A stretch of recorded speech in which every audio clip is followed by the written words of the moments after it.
Welcome in to the Week 14 NFL podcast on the Betting the Pitch Podcast Network. I'm your host, the real underscore G Warner, joined by A underscore Schnicker. We went 0-1-1 on our best bets last week. Andrew Schnicker, he's got the push on a Texans Jaguars over 43 points.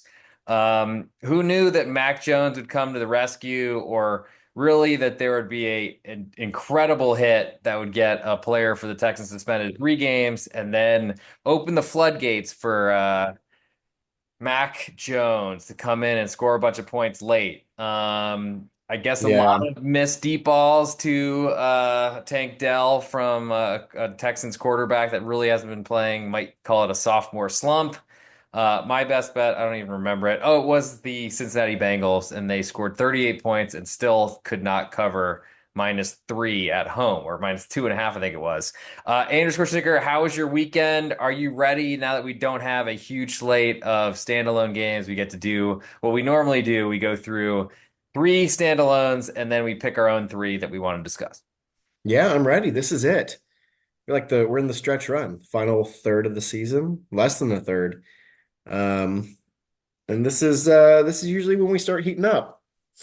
It is when So we start heating up. I had a really good week despite giving out a best bet loser. yeah, Not really sure what to say about the cover for the Denver Broncos on Monday Night Football. Wow, oh wow.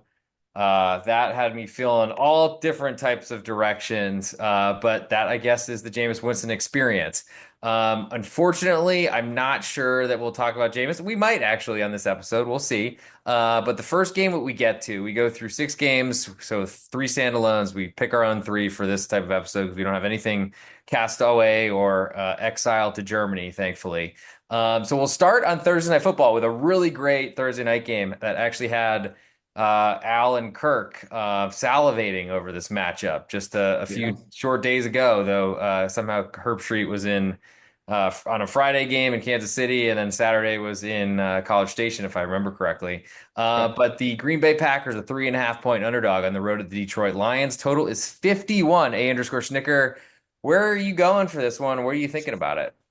Well, so this doesn't count as Thursday night football in terms of our totals because obviously both of these teams had a full week of rest. So Ah, okay. so this is pretty much a standard, game week for them for these two. Um, I was pretty impressed with what the Packers were able to do on Thursday night against the Dolphins. We kind of talked about how we felt like the Dolphins were a little fluky, and yes, all the narrative is going to be talking about how soft they were in the weather. But I just thought, they caught Green Bay caught a break there early with the muff punt, and then they didn't look back, and the offense looked great. Um, yeah, what was it? It was probably like a month ago. I was talking about maybe some futures on the Packers, but decided against it just because of the way it's going to lay out. It's just make more sense to kind of um, follow them throughout the season and make bets on them week by week. Um, yeah, I'm really liking this Packers team. Really has nothing to do with like what the Lions, they obviously had that standalone spot in Chicago. The Bears fire their head coach because of the in game stuff there, and they did really let Chicago back into it. But you know, Detroit's still rated as what, number 3? I would put them like in top 3, top 14 in terms of power ratings. So um, it's actually this line's pretty interesting if you're doing that. Have what Green Bay as a because I would give the Lions what 2 and the normal home field advantage. So say the Lions are about a point and a quarter better than the Packers. You think that's So, fair? so you'd rank the Lions third in the NFC North? No, Third overall to win this they're whole damn overall. thing. Okay. Correct. And then let's say even if you give Detroit 3 on a short week, though not as short as they No usually short are on week. Thursday Night Football. So not a Yep. short week. Um, I mean, feels pretty short on a as a price on a Detroit Lions team that's been killing everybody until all of a sudden they didn't kill the Chicago Bears, let the team back into it. And honestly, I think my I was watching with my stepfather and he was like, "Oh my God, it's just this could be 35-0." And unfortunately, it was only 16-0 at halftime. And then Yeah. I guess that's what you do when you play with your food, a underscore Schnicker favorite saying things don't usually go very well. Maybe this is the first blip though, because the Lions they took care of the Colts pretty well. The week before that, 52-6, the Jaguars. The week before that, though that was against Mac Jones. I guess he only plays well against Texas teams or the Texans in general. Lions only won by 3 against the Texans in a turnover-prone 5 interception day from Jared Goff. Though I think not sure he's thrown another interception this entire season. I'm sure he has, but just to the Not many, usually maybe one, pretty maybe good at it. two. I could and this is a rematch of a Detroit Lions win in Green Bay. Weather was horrible. Packers won Yeah, by 10. I don't know necessarily how much to take from that game versus this one, but 3-0 score after the first quarter. Lions were up 17-3 at halftime, yeah, and they dominated. we're pretty much in control from what I remember as well. So yeah, it scored 24 straight points till a field goal by Brandon McManus to end the third quarter essentially, and then a late touchdown run and a 2-point conversion to get us to the final score of 24-14. A ton more yards from the Packers in that game, 150 more. It's hard to look at box scores for that reason, especially in a blowout type of game. But that's the big question for me is Jordan Love, who's got a lot of weapons. They certainly were a team I was looking at and talking about end of last year on this podcast, Betting the Pitch NFL edition, about potentially looking at them to win the Super Bowl. But one of my biggest fears was having to go in a really tough division. I don't think I expected Minnesota to be as good, but definitely expected a battle for the 1 seed. And if you're not the 1 seed, it's really hard to do anything in these. I mean, we've seen it. Barring a Kansas City miracle run, though they certainly have the inside track for the 1 seed in the AFC. This is a huge game, of course, for seeding and for really anything that can happen because you don't want to play as any more games than you have to. Lions currently 11-1 in the division. The Packers 9-3, so 2 games behind, with the Vikings in between at 10-2. I guess if the Lions win this game, it's going to be really hard to be caught up. But I guess the Vikings, they still have it in them and they keep winning and we'll potentially get to them later on the show. But if you had to make a pick right now, of course, the total at 51 is involved too. Probably see some points here in a dome stadium. You don't have to worry about a Detroit Thursday, December 5th. Where are you leaning? What are you thinking? Because this is a pretty tight spread for Yeah, the best team in the NFC right now at home to a team they're 2 games ahead of yeah, and beat pretty handily the first time. right. Yeah, they looked good. No, no flaws. I mean, Jordan Love wasn't at full health. Like that was still after he had come back from that second injury. Yeah, I'd probably take the Packers here, even though I think you are paying your it looks a little short. Um, God. Still can lose by Yeah. that field goal and cover the spread. Right. We saw That's the look ahead thing. numbers at 5.5. And if I did my copy and pasting correct. Yeah, I made this 5.5. It was 5.5 on the look ahead line with a 51 Yep. and a half total. Since I've seen it, it's been 3.5 with a total at 51. So that tells me that there's been a lot of concern for Detroit or positive for Green Bay. Though honestly, Green Bay is only a 3-point favorite, maybe closing 3.5 to Miami on Thursday night of Thanksgiving. Um, that seemed to me like there wasn't a lot of love or respect for Green Bay. Maybe the market's just been in love with Miami because they've been scoring a ton of points lately ever since Tua Yeah. returned. That doesn't make a ton of sense to me, but it does feel like there's some Jekyll and Hyde going on here, and I'd love to see where this number closes. You think it gets to 3 or 4 first? Oh, good question. Juice is currently more on the Packers right now. It's currently, but yeah, I Online. think we're going to four. I think we're going to four. Going to 4. Ah, I feel like the Packers get a ton of public love. Um, so they might be one of those Which, underdogs but that they you might didn't. I mean, that was the public spot last week. You talk like Packers -3 at home on Thanksgiving night, against a team and that they can't play blew. in the cold. Yeah, they blew through it. A friend of mine went to the game and said he would love to go back to Lambeau, but never in December or November. Never in I was like, well, you in should have that thought weather. about that. And Canadian too. I was like, aren't you built for that? Weren't you shirtless? Okay, so I'll say it probably gets to 4 as well, though certainly the juice is not pointing that direction. Certainly the opener compared to the look ahead line is not suggesting that either. But I think there's a good chance we see some Detroit money coming in as well. So I'll say Yeah. good four, and I like the Packers as well. Moving to Sunday, we'll go straight to Sunday Night Football. The Los Angeles Chargers, a 4-point underdog on the road at Kansas City. Total is 43 in this matchup. Some extra rest advantage for the Chiefs having played on Friday, on Black Friday, and the Chargers going on the road, two straight games with a win despite not having the ball at all. I was actually in a sports bar with a bunch of Falcons fans, and oh my gosh, they were really loving Kirk Cousins on Sunday. But not Incredible. relevant to this game unless you're thinking it somehow speaks to the Chargers potentially stealing a victory. In terms of look aheads, we had the Chargers as big, actually only a 3.5 point underdog last week with a total of 45. So we've climbed a half of a point for the Chiefs, even though they should have lost a 10th straight game, it feels like. And the totals dropped 2 points from 45 to 43. What do you got on this one? Yeah, I mean, this feels like two teams that aren't deserving of their record. Hmm. Um, the Chargers had like what, less than 200 yards of offense? It's incredible. Incredible what they were able to do.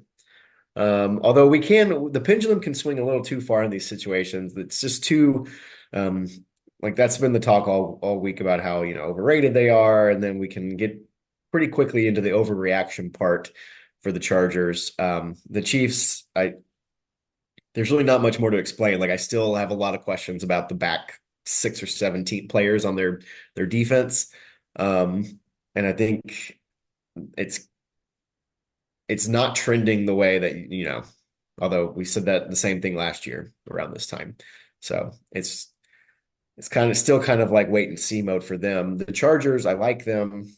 The offense was crazy. I mean, you could look at the spot coming off of that, Monday night game, a short week. You had the Ravens game. That was obviously a one that they had circled, and then you go in all the way across the country, play you know, a noon or a 1 p.m. start Yep. on the East Coast. Yep. Um, and thankfully Kirk Cousins bailed you out. But, I still think their defense is not as good as they've shown in the first 10, 12 weeks. I think they've been boosted by a weak slate of offenses. I'm a big fan of Justin Herbert. I just don't think he has any weapons really to help him. And running backs keep getting hurt, so it's going to be Gus Edwards and Kamani Vidal maybe. So um, they're just kind of they've I feel like they've already hit their peak. We talked about them in the offseason of like we knew what this team was going to try to be, and we weren't sure if they're going to be able to accomplish it. They definitely have. They're 8-4. Um, they've definitely been successful in terms of what the expectations were, but I still think we're just, they're in year one of a rebuild, of building a roster of depth, and they're they're dealing with some injuries and dealing with that talent deficiency that's just not there yet. Do you have a lean? So I actually have a little bit different of a feeling. So the Okay. Falcons had the ball a million hours, which you could say that was a negative on the Chargers defense. I think it's just kind of how the game played out. I also think Lad McConkey is a huge asset, way more than you'd expect with a name like that, who sounds like a Rory McIlroy competitor as opposed to an actual football player. But he's great. He did take a couple big shots. So I don't know about his status because he was definitely walking around a little Yeah. gingerly, though, with a name like Lad McConkey. He's not one of my kind. If you're watching on video on Apple Podcasts, Spotify, or on YouTube at The Real Rich G. Warner, or betting the pitch on Apple Podcasts and Spotify, you could see my beautiful face, but you'd probably rather just listen on audio, I'm sure. With that said, I think is a big problem with the drop off between running backs. I don't think they are huge. I've been all over this podcast for the years we've been doing this, saying that running backs don't matter. But there is a significant drop off, as I just said, between Gus Edwards, the Gus bus. It looked like a bus as opposed to a Yeah. sports car. In the injured running back in front of him, whose name is escaping me, but Dobbins? yes, thank you, Dobbins. I think I mean, yard per carry was very low against an Atlanta defense, which I don't know what to do with. I don't really know what to do with Atlanta in general. I don't think they're very good, but I haven't really had a great time on either side of them this year. The Chargers number, though, is very interesting. I mean, they're used to playing road games. They don't. apparently they've Yeah. gotten a better crowd at home this year, so they're worth more than 0 points for home field advantage. But I think the big question here is we haven't seen a Chiefs number this small in so long. The Chiefs were, I think, 7 point favorites or 6.5 or so, something in that touchdown region, maybe even above seven for a time. And the opener, or I guess the first matchup of this series, Yep. which is very close. Chiefs, as always, kind of motored away at the end to win and potentially cover some spreads. Um, it's a complete change here. We suddenly have a number where the Chiefs, of course, can cover with a late field goal or with a late field goal block. Um, but I just don't know that we've seen a Chiefs number this low in so long. And I don't know if that's the market, which we have learned to respect, but of course makes big mistakes sometimes. Chiefs at home. Yeah, I don't know when we've seen this. I mean, they're the opener against the Ravens. Like I think that was a Yeah. 2.5 spread, if I want to make sure, Yeah, that's three right. moving around there. But like Yeah. I the Ravens were just a 3 point favorite in Los Angeles. I mean, you could argue that's like a neutral stadium, essentially. Maybe even give a little bit home field advantage to the traveling Baltimore support contingent, whatever you have it. But I think that's probably naive. It just feels like it's just such a short number. I just don't really see the Chiefs in their current state being able to cover spreads anymore. Patrick Mahomes, he's usually like back in the day when he would kill teams, it was like okay for him to make mistakes and kind of be a little bit lackadaisical at times because they would win by so much. But that hasn't happened in like I can remember being in my last apartment when a Kansas City Chiefs fan who used to own season tickets of ours, big Drew Lock guy, he used to bet the Chiefs every week, and it was amazing how they would literally not cover at the end of games, and they would be covering the whole Mhm. time. But that was years ago. They don't even do that anymore. We're never outside the number, a huge number against the Raiders. Now they play a real team, and this number suggests that they're going to lose based on all these other numbers we've seen from weeks and weeks and weeks. Like suddenly, are we expecting the market just to price the Chiefs like an average team after years and years of saying, "Oh my God, even the Swifties are betting the Chiefs tonight." Like I don't really see that type of change happening. So I feel like there's a ton of respect for the Chargers in this number. The number has changed so much, literally a bigger spread in Los Angeles versus at Kansas City later in the season. Um, I don't think Pacheco coming back is, I mean, he's certainly going to run better than Kareem Hunt, who's another bust, just bumping into things, trying to parallel park, it seems. Sure. But I gotta say, the Chargers, yeah, Gus Edwards might not get you the big splash plays that Dobbins can. But I think you're right. I've not really been a huge Justin Herbert fan for a while. I think he's looked a lot better, and all it took was a coach in khakis to make it suddenly work. Ditch the pajama pants, sweatpants with the joggers, and go to the khakis, and all of a sudden your quarterback knows how to play. So Chargers or Chiefs, where's this number going? Is it going to close at 4.5 or less? Well, let's go 4.5. That's the What's the over total under. gonna That's do? the over under. 4.5 is the over under. So you Okay, have, we'll go over. We'll go over. I think it's going. I think we're gonna see money on the Chiefs.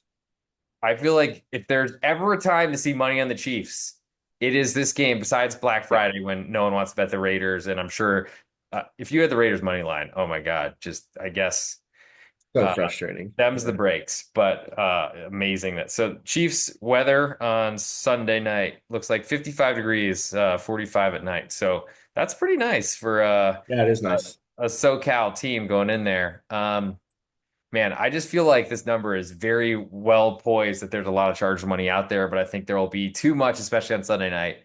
For I'm agreeing with you, I guess, on this one that we see 4.5 more likely than 3.5. Yeah. I think we need to look at the under for this one. Under 43 because Patrick Mahomes is not going to score on this Chargers defense. They're going to possess the ball and kick field goals. Yeah, I mean it's gonna be like the most basic of game plans. And I don't think Kansas City's offense is going to change. We know what they are at this point. Um, I think the Chargers know what they are too.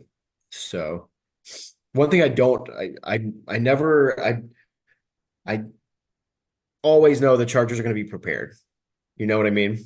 Like, I think these are two of the better coach teams in the league.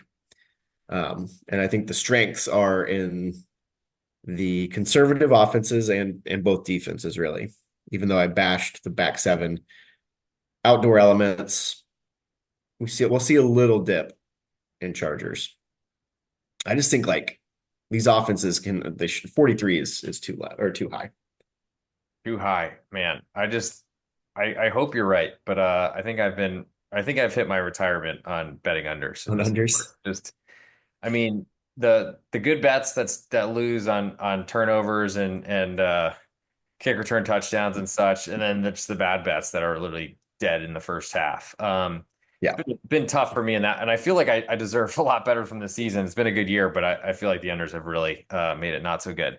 So we'll move to Monday night, then we'll go through a snake draft for three other games to talk about on Sunday. We'll go to Cincinnati Bengals. Actually, not going too far from me. There will be in Arlington, Texas, the jewel of the state or country of Texas, as everyone says. The Cincinnati, Jewel. the jewel, yes. Okay. Please don't argue. The Cincinnati Bengals, they are 5.5 point favorites at the Dallas Cowboys. Totals 49.5 in this one. Have the Bengals given up yet? I Like mean, have they they tried pretty hard. They scored 38 points against the Pittsburgh Steelers, took a 7-0 lead on a pick six. And huh. was that the breaking point though? Where it's like literally this defense cannot like Burrow is just like I can't keep doing this. He's like uh he's like to he answer your cannot. I just feel like I had some hope on Sunday that this was the game that the Bengals were going to take advantage of a Pittsburgh Steelers offense that can't do anything and Yeah. Russell Wilson who can't do anything. And it started with a Yes. pick six, not sure it could have started any better. Yep. But Russ, I think, threw for like 400 yards. I don't think he's done that in 2 weeks combined.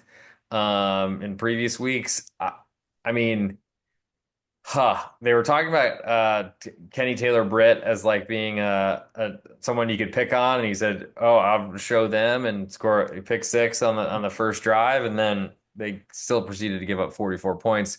Yes, Yeah. the touchdown came in there, but still, um, I thought that was the spot. That was the last stand. That was the Alamo. Fight your way back, backs up against the wall, and the Bengals lose at home to the Steelers.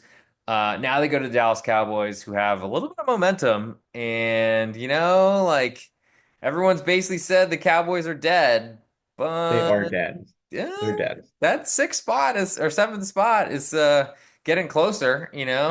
Cooper Rush did have some wins before. I think there's some hope, more hope than I guess the Cowboys fan I'm speaking to. Um, Okay, you sound a little bit down on the chances Well, I of mean, Dallas here, Cowboys.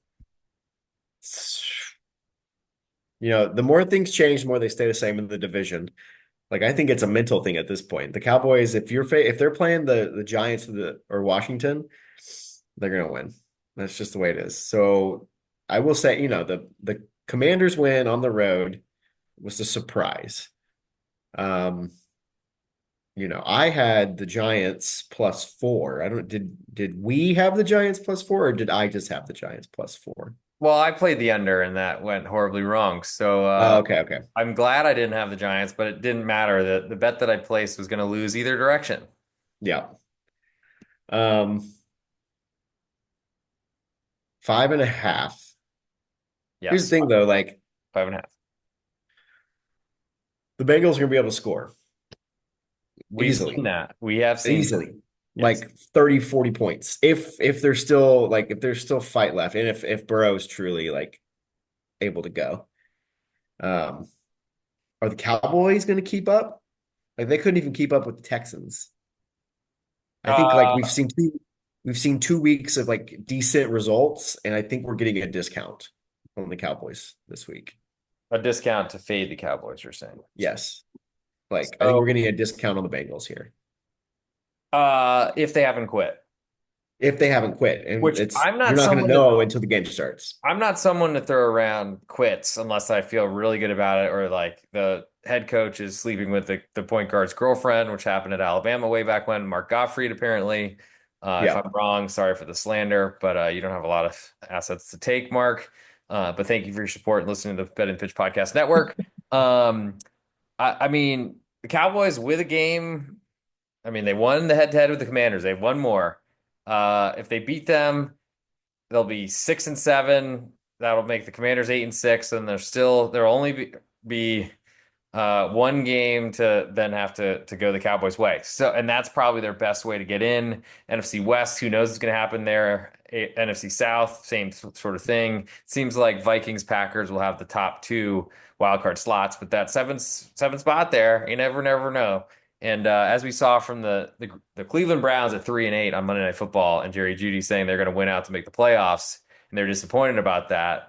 I think that's what teams are preaching, and I guess until it's over, I mean, they could go 10-7, and you never know. Seems unlikely, but I mean, I've learned not to put the Cowboys in the corner. They have the Bengals at home, on the road to the Panthers, at home for Tampa, at Philly. That's tough. Oh boy, and then at home to the Commanders. So it's going to be a long road. There's just too many teams to jump. But like we can even like Cincinnati still has a chance, right? If they win this game, but they're going to be 3 games back of No, the Broncos. they have no chance. I Three think games.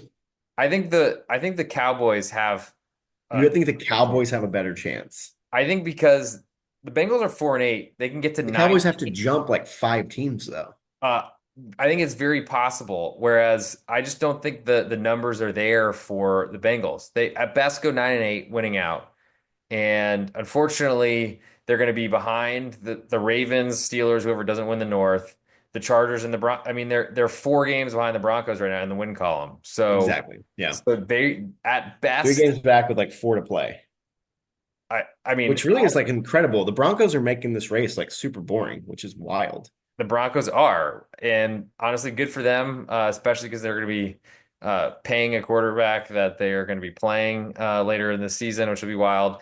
But um, I mean, hmm, Do you have a lean? We're gonna hit time real fast. We should go to our other I games. like the Cowboys. Like the Cowboys. I think the Bengals have.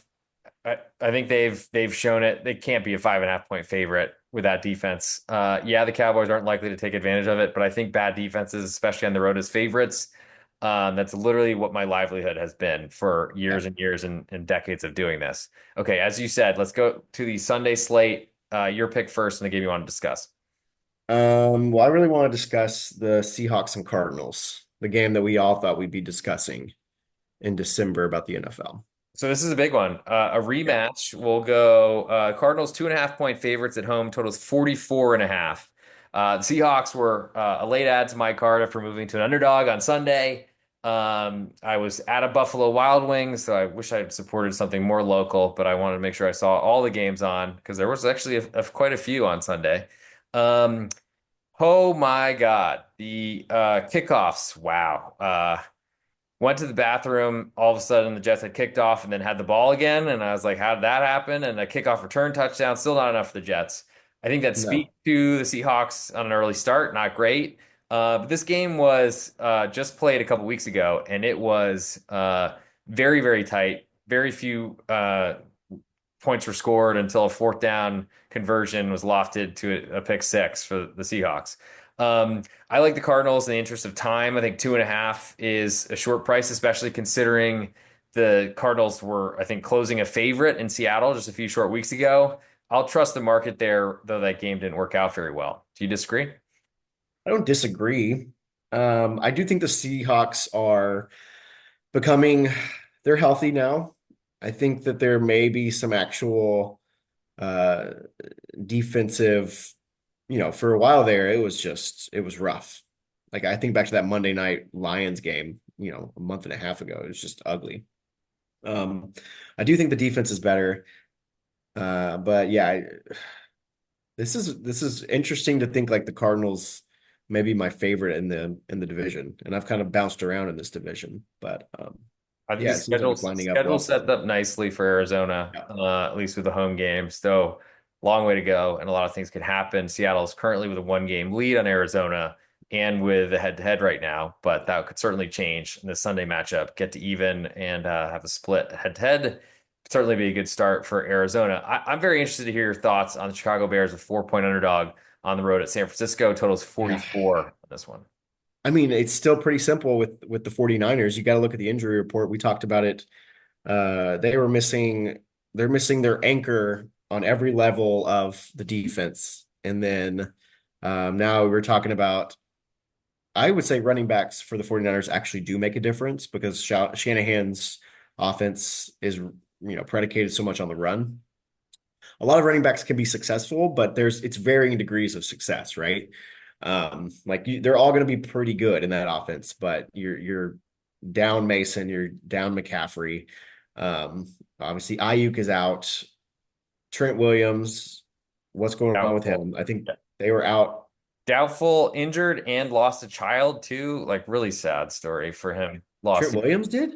apparently. I Oh heard my that in God. passing. I don't know if Are you that's sure you're talking about I am about Charvarius Ward. Yes. wait, they both oh my I gosh. heard that. I don't know if that's true, but that was a something that I don't think they're talking about Charvarius Ward on a fantasy podcast. So I think that's true, but I guess I can Okay. look it up while we're talking about it. Um they're also missing a guard. I'm forgetting his name last Basically, the week. whole left side of the line was Yep. injured.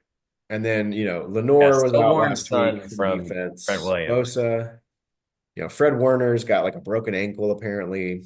Um, it's just rough. And I think the one success I can talk about this NFL season is just being against the 49ers all year. Um, and I don't think I'm going to stop now, but it's going to depend Do on you like, like the Bears that can't get worse from firing their coach? well, like, but it's not even like, I'm not even trying to be cute or like play the stupid, dead count bounce kind of stuff. Like, this is just literally, I'm just going to keep betting against the 49ers until they prove me wrong. So RIP to Trenton O'Brien Williams, stillborn Oh son my of Trent gosh. Williams. Sad, sad story, November Oh, 24th. that's Um, awful. Hopefully he gets healthy. I don't know what that, Yeah. I mean, tough, especially with Travarius Ward, who looked like he was getting picked on. And I was Hmm. like, wow. I know they were missing a corner as well. And I was like, that replacement is not going very well. He had been away from the team, got roasted by the Bills, but not much was going well for the Bills, or excuse me, for the 49ers in Buffalo. It makes me like the 49ers, I got to say. I think Really? the season is not over because they can still win the division, though it looks almost impossible. This price, in terms of, I mean, it's dropped from 6 points to now to four. Saw as low as 3.5 earlier this week. Um, I it's really hard with the injury situation, and but I think Garendo can still do well, and whoever the heck they sign Yeah. up for practice squad. I think Debo Samuel has got to play better, and I think we'll see if it's Debo. Thank God there's 1 week before the fantasy playoffs because I have to make a decision on if I'm going to deal with Debo or just sit him, even though I think he was my third round pick, and I was very excited to get him. And LOL at me. Um, Last one on our list before we get to best bets. Go ahead. What do you want to throw in there? Well, let's do Browns and Steelers since that'll be a quick one to wrap it up with. Yeah, I don't know if it's quick. I mean, we just saw this game, Snow Globe, Thursday night football, looked like a dead under, and then all of a sudden the Yeah. scoring started in the snow, which I guess snow games, as A underscore Snicker has said, maybe offline on the text message machine, that pretty much you look for traction, not for defenders. Doesn't Yeah. work for them. You see points there. Uh, Jameis Winston probably gonna throw a pick six. I think that's pretty safe Probably. to say. Will it cover the spread? Will he almost cover the spread the other direction after a second pick six like Monday night? Oh my God. That's the biggest hesitation for me. So the Broncos currently 7-point underdogs at BetOnline SportsBetting.ag. There's links in the podcast description, Apple Podcast, Spotify, and on YouTube. If you've not made a deposit there and want to go get some free money at either of those two shops, total is 44 in that one. Um, Russ should Nothing's be good. able to pass. You what? Russ should be able to pass, I think. He should be able to pass, and the Browns have no choice but to pass because Jerome Ford is not the answer, and Chubb is just, he's still just working his way back. So Jameis is going to get back there, and he's going to be, he's going to be letting it fly. That's all he does. And he knows that. And he even said it. He said he believes he's a great player in the post-game press conference. Yeah, I think he's got great arm talent. I think I stopped there.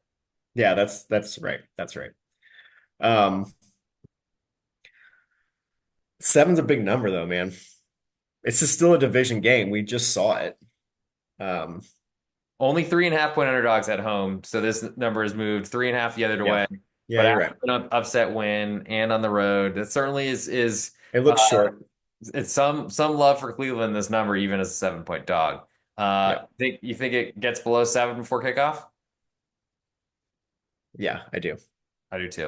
All right, I we'll think, move to I our mean, best bet portion of everyone's the against the show. Steelers always, even when they're playing well.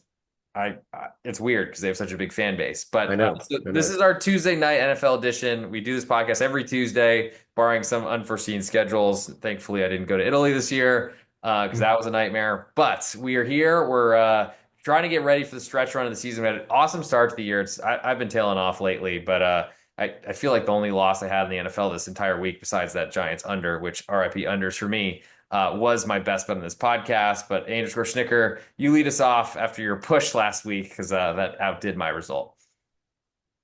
Okay, we're gonna go to a total.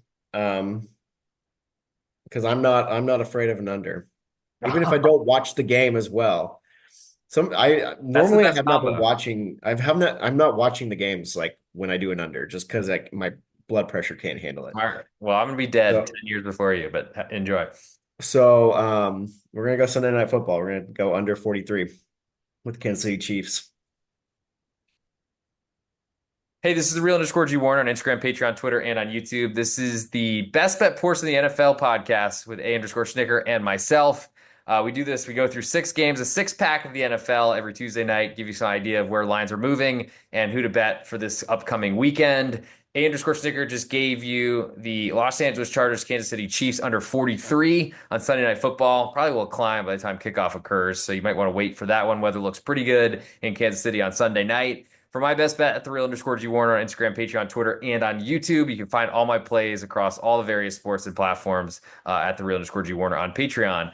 For my best bet, _Sticker brought it up at the end. I'm going to ride the amusement park. I will go Cleveland Browns, a 7 point dog on the road at Pittsburgh. I think there's a big chance that this pushes.